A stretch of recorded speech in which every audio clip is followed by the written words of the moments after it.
Welcome to the Women Leaders Association podcast, where we believe we go further, faster, and have more fun when we go together.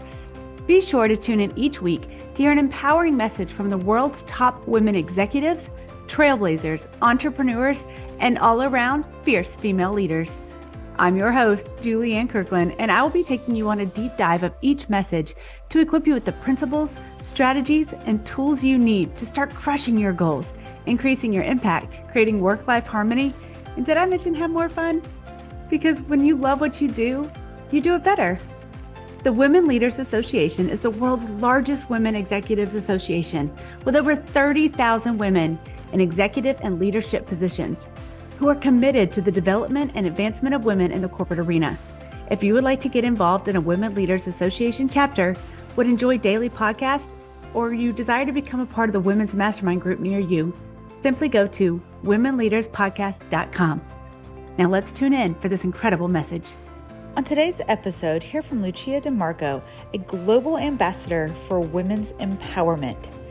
Lucia has worked in Asia, America, and Europe since 2008 and has worked internationally leading creative workshops for empowering women. She coaches women to transition into a purpose-driven career by working with a growth mindset, self-beliefs, and self-identity, and redesigning life-sustaining habits to boost energy levels, willpower, and the creative process towards manifesting a successful career that fills them with excitement each waking day with the ultimate work-life balance. Welcome, Lucia. Lucia, welcome. We are so excited to have you as a part of the Women Leaders Association podcast. And, you wanted to come on today and just share your incredible vision to help women really express who they are and bring out all of who they are into their roles, into their careers. I know that you help coach women through, that following that nudge that we all get when we know that we're meant for more, and perhaps we're in a season of change and we're being called to something else in our career, but we might not know exactly what that is. And so you have developed a program to really help women figure that out for themselves and to move forward in confidence and certainty. And so welcome, and I'm so excited to have you here. Let's get started. How are you today? I'm great. I'm so happy to be here. Thanks for having me on. Really appreciate it. Yes, it's so incredible. I mean, she's in the UK right now. She's getting ready to go back to Italy. But that is the power of technology when it works. We had a little technical issue when we first started recording. But it's so amazing to me just how we as women can come together from all walks of life, from all areas of the world. And it's a beautiful time that we're living in. Sure, it has its own challenges, but there is something incredible about the time that we live in. And so I'm so grateful that this podcast is able to bring women like you to meet and be able to interact with women who are listening, who could be from all over the world. It's such an incredible experience that we get to live every day. Yeah, it's exciting. I just love the fact that people from all around the world are together in the same moment in time, might be in different spaces, and we can connect and network and support, inspire from our own homes. Yeah. So, Lucia, talk a little bit about, one of the main struggles that you've encountered in being an entrepreneur and helping women, what you've seen a lot with them, what has been a great challenge that you've overcome or that you maybe currently are still facing? Yeah. So 2 things, and probably you can relate to. So I've grown up with this niggling, annoying voice inside of me, which I call the inner critic. And it's the inner critic that plants those feelings of self-doubt, and that self-doubt can really chip away at your self-confidence and leave you a bit insecure and put reins on your leadership, on your moving forward. And the other thing is that really acted as a barrier for me. And it's something that I continuously work on, and it's my own limit, is this perfectionism. And this perfectionism, which I have been suffering with my whole life. And when I say suffering, I mean, I have been really suffering with it, so much so that there's this this feeling that you need to always present yourself in a way that is polished, perfect, and at the same time, in reality, you're not being authentic because you are presenting something that you feel that you should be presenting, something that is well structured already, ideas that need to be well polished before you present them, because if they're not perfect enough, they might get criticized, and you don't want that. So I started to develop, or ideas I just started to have, this self-doubt would come in, like, oh no, you don't want to be doing that, it's not going to work. And then I was feeling like I can't be vulnerable and share certain ideas with people, because what would they think of me? And so vulnerability was something my perfectionism was telling me to put to one side. Do not show your vulnerable side. So alongside the self-doubt, I have sometimes put some of my dreams on hold, and some great ideas that I had in the past never came to fruition. And then I would think back, I really regret not doing my way of being. Every time, even if that voice steps in, I'm going to quickly jump in and say, if you don't do this, are you going to regret it? And if the answer is yes, I don't know how, but somehow I'm just going to do it. And I'm just going to do it. And even if I might trip over myself, I might make a mistake, or I might not have that idea well evolved enough, I ask for help. I learned that asking for help, being a little bit vulnerable, is actually a strength. It's taken me a long time to understand. You need a lot of courage to ask for help, especially when you're in leadership positions and people expect the fact that you're in a leadership position, that you have everything together, you have all the answers. Nope. And that's not what leadership is about. Right. But I didn't know that back then. So I'd always have to be perfect. And if I wasn't perfect, I wouldn't move. So, perfection is procrastination at the end of the day. So I missed out on a lot of opportunities in my life. And those possibilities that I made a promise to myself, never again. Yeah. Even if I thought at myself, at least I've done it, and I won't look back and say, oh, you should have done that. You don't really know if it would have gone somewhere or not. It doesn't matter, but at least you tried, and you gave it a chance to become something. When I'm talking about ideas, the business ideas, projects, initiatives. But if they come, they're like sparks. It's like this, something comes within you, this idea, we call that a spark of maybe intuition. And so you have this intuition that speaks to you with these ideas and these visions and these possibilities. And more often than not, that's when the little self-critic jumps in, like, what are you thinking? No, you can't do that. Because what the self-critic is doing is creating that self-doubt to ensure that you stay where you are, in your comfort zone. Your comfort zone, you know where you are, you know everything, how it works. Why would you want to compromise the known for the unknown? And that's the battle between the inner critic, the conflict that we have with moving forward or staying where we know. So it's the known versus the unknown, and the unknown versus the known. So it's this battle which I still have today. It's not resolved. It's there, but it's a noise which I put to one side and keep going, even though in the background it's niggling away, like, so much so that it can be challenging some days. It can really knock on your insecurities. And that's where coaching really comes in well, because I coach people, but I also need to be coached.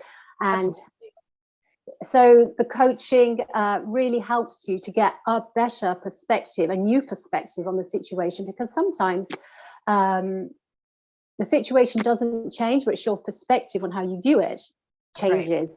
Right. And it opens up a whole new horizon. That's right. And it's so important that you say that too, because, so many times when, we keep climbing and we reach these new levels, and we think, okay, I've arrived. I don't need a coach anymore. But the truth is, working with a coach or being in a mastermind, it opens your eyes to new perspectives. Like you were saying, like, we can get so tunnel vision because we want to get there, right? We want to get to that next thing that we're trying to accomplish, that we have blind spots, even though, like you're a coach of other women, like you help them see their blind spots. And it could be the same type conversations. It's just not seeing them for yourself because, again, you're so focused, and that's what creates blind spots. And that's okay. I think, in the grand scheme of things, as women have come to this point in time, we have dealt with a lot of systemic mean girl syndrome, like we can't support each other as women. We can't really be there for one another, like this constant underlying competition that's happening of, oh, I'm not blonde enough, I'm not tall enough, I'm not rich enough, all these labels that we have put on success, like success equals this title, this label, this, fill in the blank. And I love meeting women like yourself that are like, you know what? Like, let's just eliminate all these labels and all these titles and really see each other for who we are and support those who are out there allowing themselves to be vulnerable and presenting their most authentic self. There is something so endearing about a woman who is like, you know what? I could be doing this totally wrong, but I'm showing up anyway. I'm like, yes, I want to be your friend. It's like you root for those kind of people. And so it's a disservice to ourselves. It's a disservice to our clients and the impact that we're going to have on this world when we get stuck in that procrastination loop, which is trying to be perfect because it doesn't exist. Yeah, exactly. It's such a linear way of looking at things. And it just limits that creative potential, which can go in so many different forms. Because when we're in a culture of goal setting, and like you have a goal, but that goal is generally based on what you already know. It doesn't allow for something new to come in, because when you start on that feminine energy, when I say feminine energy, that feminine potential, that I'm not talking male or female in the physical form, but it's a quality that we have to create, to have a vision of the future, even though right now we don't know how we could ever get there with our present tools and our present thinking. So it's non-linear in that where we're going, the vision, if we were to use the masculine tools that we have, the whole, we need a strategy, we need a plan, we need to put the plan into place, that's what I'm talking linear. And that's when we're only achieving certain goals. But when we're talking about something greater than ourselves, something that is within us, a huge potential that we're not even aware of, but is moving around in the body, there's a sensation. You can't actually put a label on it. You can't at times really understand, but something is moving inside of you. Something is making you feel with this sense of yearning for something, but you don't know what it is. And that is when we have not had the education to really work with this intuitive way of thinking and to listen to these thoughts that we have that in the physical world just seem like nice ideas, but how are you ever going to achieve that? It's like when you put your dream, your thought, your vision and share it with others in the realms of the physical world. I'll give you a concrete example of where I'm going with this. Excuse me.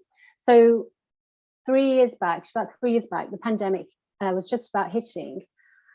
And I was working with my Dance to Be project. So I was running retreats and workshops internationally. And that all came to an end. And I realized that the pandemic was going to be a long time with us. Yeah. So I decided to reinvent myself, recreate my career. And I had been working for a long time, also alongside my coaching work and my dance work in education. So I'd been teaching in different countries.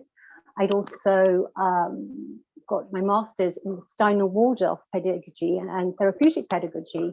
So I'm very enthusiastic and passionate about education that educates, the whole human being in its faculties of thinking, feeling, and will. So when I talk about creative potential, we need to educate these 3 spheres and the three faculties of the whole human being. So I became really enthusiastic about helping the Steiner-Waldorf educational movement in the UK, which was 3 years ago in a very precarious situation, for a long story that I won't get into. And there was a need for school leadership in these schools. And these schools were college run. They were run by teachers, but because of the situation that they were nearly being closed down, they were calling in for leadership to come in to lead these schools into a new future. So coming from Italy, I went to the UK and I was speaking with my family here in the UK and friends and other people about my plans. I would come to the UK because I want to be a school leader of the Steiner-Waldorf school. It's like, have you ever taught in the UK? No. Have you ever been a school leader? I'm like, no. And people would be like, all right. And some would be like, it's not going to happen. Right. But I understood where they were coming from, because with the logical thinking, the linear thinking, it's like there's a certain path you have to take to get to certain positions. But I went through the non-linear way, through very different other experiences, and those experiences and the training allowed me the possibility to get interviewed. And at that interview, I performed really well because I was well prepared. And I had a presentation, and I was already bringing the ideas of all the things that I wanted to bring into the project, into this educational project, when I was there. So I went in there with a very detailed vision of the leadership and how I would lead in that educational setting. And I did get the job. And that, for me, I got the job. But the thing about getting the job, it was just reminding me of how I could have been put off and thought that there was no way I was going to get the job. So why would I have even tried? So that for me is a valuable lesson that I love to share with other women. It's like, even when something seems impossible, always aspire to make the impossible possible. And that's another one of my mottos. If you don't get it, you don't get it, but at least you've tried. So definitely give it all you've got. If you've got that passion and that drive, that enthusiasm, that's everything. Not only, but it's important.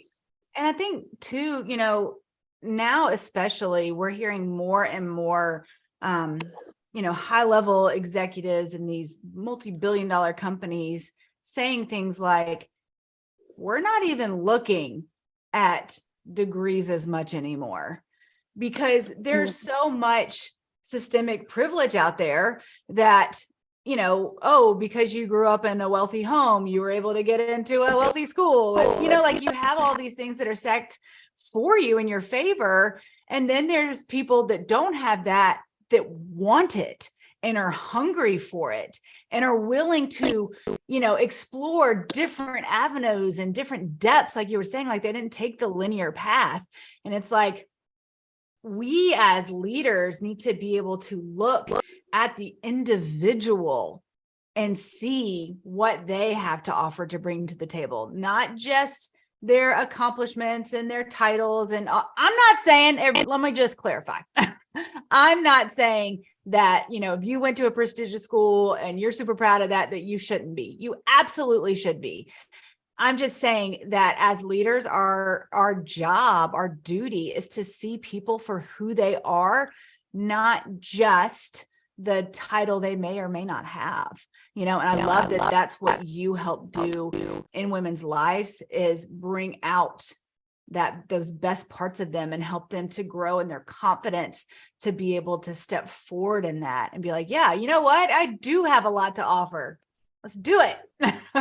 That's great. Yeah, unleash that potential, because what it is that really drives us and makes us thrive in our leadership roles, in our careers, in our business, is when they're aligned with what we really love and who we are. And who we are is based on many things, like our values. And those values are ever changing. For example, the values we had in our 20s may be very different when we're in our 40s. And that's when, you know, sometimes we start to not enjoy certain company or certain dynamics or even our work as much as before, because before we were different. Our interests have changed. Yes. We've got maturity on our side, experience, and maybe we just want to take a completely different path. We're human, and the potential for us to create is infinite, and it really is. So I've been in very, you know, different career and had different businesses. They may seem on the outside like radical changes, like how can you be a school leader and then a coach and a yoga teacher. I used to have an art design business, you know, when I was much younger. But for me, it's all related because it's all my interests. For example, my interest in education, my interest in empowering women. For me, it's all the same thing. It's who I am. It's my values of learning, of growth, of creativity, and happiness, and that channels into many different forms. So the ability to reinvent yourself is possible, and you can have multiple businesses. And so not to limit ourselves in thinking what we can do, because we may not want to do many things, and I just want to do one thing, and that's fine, but that one thing can take on multiple forms and can evolve in different ways. So working with me, we look at who you really are, you know, what is it that drives you, that motivates you, that ignites you. Sometimes people don't know anymore for various reasons, particularly during this challenging time of the pandemic. A lot of women are just kind of coming out of isolation and not knowing what they want anymore, because for whatever reason their whole life has radically changed, and their needs have changed, and they're asking you questions, and they know they want to in some way make a difference to the world. And I think that's where we're changing a lot since the pandemic, and that's where authenticity is becoming more I wouldn't say an expectation, but it's being received and wanted more. It's like when someone's authentic, almost a demand. Like if you want to be sustainable in business and in your impact and influence in this world, it demands congruence. It demands authenticity. Like we can smell a phony from a mile away now. Like we're so, because we see it so much on social media. We're like, oh, that's a filter. That's fake. That person's not real. You know what I mean? And so like, we're so inundated with the phony that the truth and the authentic, it stands out, and it's refreshing, and it's magnetic, and you want to be a part of that. And so to any of you ladies who are listening right now and you're like, yes, like I resonate so much with what she's saying, and having those feelings of isolation and not quite knowing what this means for me. And perhaps, you know, you left the workforce and you've coined the phrase, I'm just a stay-at-home mom now. Like, get that out of your mouth. You know, one of the things that I have a set of quadruplets, Lucia, and one of the things that you're amazing. I know. I want to ask you how you do that. I have no idea. One of the things that having 4 babies at one time taught me was, yes, like the physical stretching and the pain that occurred, but it was such a metaphor for when we are birthing something new, something bigger than we ever imagined possible. There is stretching that's going to occur. There is pain that's going to occur. You're going to be confused. You're going to lose sleep. You're going to, you know, all of these things. And that's the beauty of, you know, everything that you go through in life has a purpose.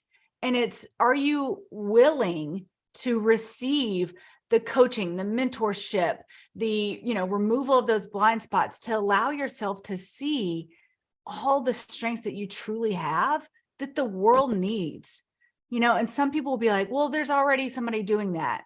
Yeah, but they don't have your perspective. They don't have your voice.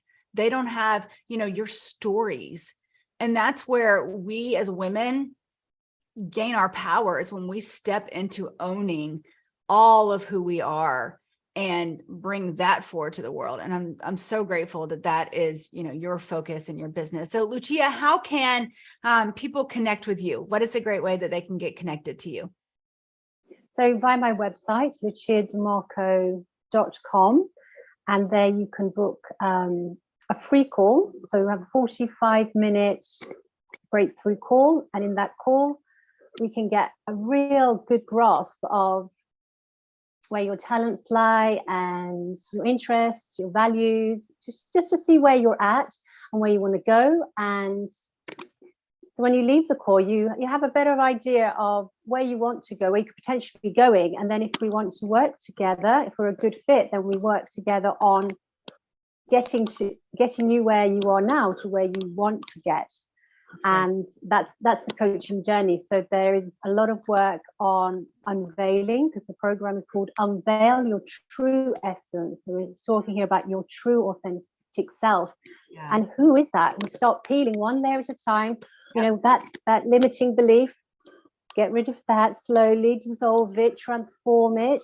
And your values, let's bring that into light. What's important to you? And we start crafting and aligning that person, that creative potential into a career, or may turn into a business. And the coaching process is aligning women into their purpose-driven career or business. So it's an exciting journey. It's pretty intense, because I bring in also a lot of looking at day-to-day life, because everything is about the foundation. It's like, what is your routine like? Yeah. And we look to sustaining the routine so they sustain life. So we're talking habits and changing habits and transforming habits. So we're looking at the whole picture. It's like, what do you like in your day-to-day life, and how is that going to affect you going to where you need to go? What, the woman that you need to be is in how you are in every single day of your life. So we're transforming through the changes we make in our daily habits. So we'll be looking at the physical exercise, the yoga, and the nutrition and the diet. So it's life-changing. Yeah, that's so great. I mean, it's so true. Consistency compounds, and how you are in anything is how you are in everything. Lucia, thank you so much. And ladies, remember, if you are wanting to connect further, we will have her website in our show notes, so be sure to reach out to her there. Also, here in the US, if you are looking to connect with the Women Leaders Association, you can visit our website and find a chapter near you. That's where we have all of our mastermind information and our coaching information. And you can also find it at womenleaderspodcast.org. Thanks so much, my friend. Bye for now.